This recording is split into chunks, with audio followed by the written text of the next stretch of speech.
Alright guys, hello. I got another update, small update on my scx6 we're doing here. We're going to talk about lighting today. You've seen already that I've done some lighting, made some ditch lights, some low-C laser nut lights, but I've recently added front lights and rock lights, and I also hooked it up to a remote here, so we'll turn these on. There you go. So these are Vanquish Q series lights on the front, and then we've done a whole series of panels underneath it, and the wheel wells there underneath it. These are SMD cob panels.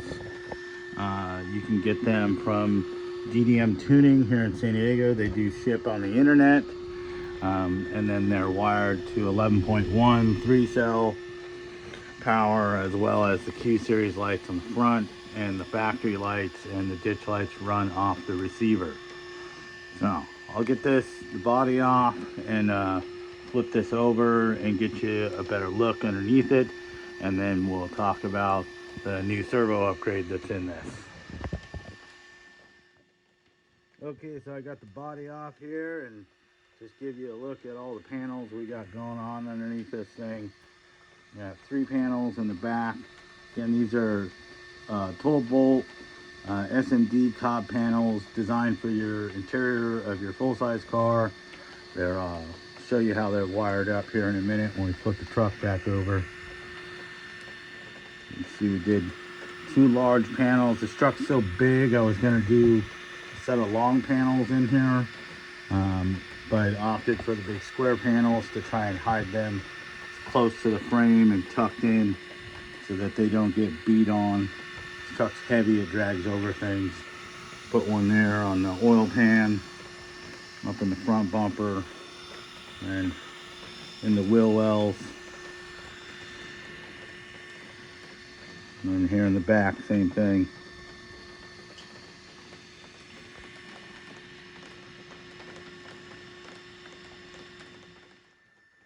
Okay, here you can see how this is wired here. We had to punch some holes in the fender wells, and also in the skid plates, put some tie down pieces in here. I am running this end of the system on a 11.1, just one of my other crawler batteries. I can run it off the 3-cell that's in the truck if I want to. It's designed to plug into the power port here, which is what runs the remote control. And then you can see here the remote control. So if I press the A button, that's on and off. And then if you press the B button, that'll just cycle momentarily. You can turn them on and off.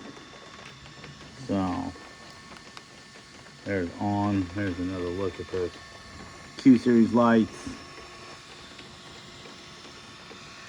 So that's our lighting system that's on this. Panels underneath it, rock lights. So next thing we'll talk about is servo. Put a 5th scale servo in this. So yeah, like I said, we put a 5th scale servo in this. Already did a BEC on this, Castle Creations 2.0 waterproof BEC. It was set at 7.4 volts for the factory servo. It's now set at 8.4 for the high torque Spectrum servo. This is the same model servo that they've offered before, but now this is in the high torque variant.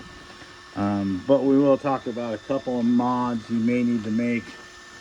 If you're doing this in a stock application, it shouldn't be a big deal, but some of these servo horns and servos, how well you can see it, and I'll try and zoom in, but some of the servos are a little bit taller case, and if your truck is at stock height, it won't be a big deal, but if you do have your truck lowered like mine and you're trying to put a 5th scale servo in there, you may need to make some spacers. So you can see down there, zoom in, the little spacers we've made to lift the servo a little bit, and then you will have to be conscious of your fender well height, as that's pretty much where your hood height is. So that's one concession we had to make. Like I said, if you're doing a stock height truck. Shouldn't be a big deal. But yeah, my truck being lowered, we did have to make some spacers. So just made some simple, easy spacers. They're pretty thick polycarbonate piece. I'll probably get some Delrin and make some nicer spacers out of it. I know the size, pretty easy to make. But yeah, this servo, it's got pretty good, a lot more torque than stock at 8.4 volts. It's running 1450 ounces, which is a pretty good sweet spot for this. A lot of the other advertised servos out there do make more power, but they're a higher voltage gain. You know, you're looking at anywhere between 14.4 and 16.8. This servo made comparable power to what those servos also make at 8.4, which is really where we wanted to run.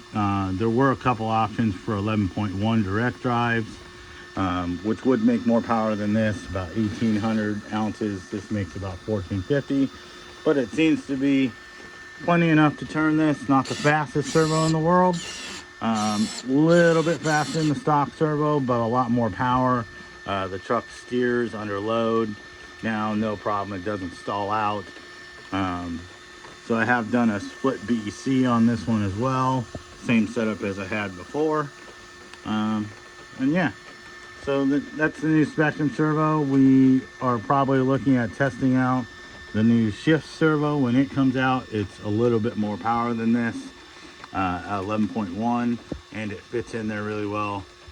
We already saw one truck with that in it. They were testing it, and it did really well. But yeah, other than that, truck's doing well, having a lot of fun with it. And yeah, so we'll wrap this up here in a minute. All these braces I made, you can see them lit up now. They're really helping with the new servo. All right, guys, so there's a look at my new lighting kit. Rock lights that are on this. Battery run low here. Oh. All right, guys, there's a new look at my new lighting kit. Also got some cool things here. A friend of mine got a sticker kit, which we installed on here, this other truck. So I got a sweet little 4xe decal for the truck. Nice little touch. But yeah, this truck here, you can see all the American flag decals. He digs it. So Rubicon and the trail rated in the blue for the E Rubicon. But yeah, this truck's going under the knife here real quick. Gonna lower it, do some rock sliders, probably another light kit, a few other things. So yeah, thanks a lot. We'll talk to you guys later. Bye.